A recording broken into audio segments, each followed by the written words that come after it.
আজি আমি এপাহ ফুলৰ বিভিন্ন অংশবিলাকৰ বিষয়ে প্ৰথমতে চাই লওঁ তাৰপিছত কেনেকৈ উদ্ভিদজোপাৰ ফুলপাহৰ কোনখিনি অংশ প্ৰজনন অংশ সেইখিনি আমি চাওঁ। এই ফুলপাহ সকলোৱে চিনি পাইছা? কি ফুল? জবা ফুল। জবা ফুল।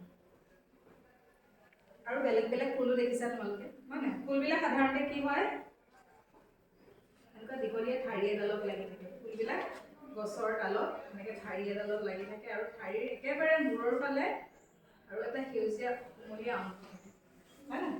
আৰু সেই সেউজীয়া কুমলীয়া অংশটো হৈছে ফুলপাহৰ প্ৰথম চক্ৰ, চাইকেল বুলি কোৱা হয়। তাক কোৱা হয় বৃত্তি। এই ফুলপাহত, জবা ফুলপাহত এই সেউজীয়া অংশটো দেখিছা যে, এইটো কোৱা হয় কি?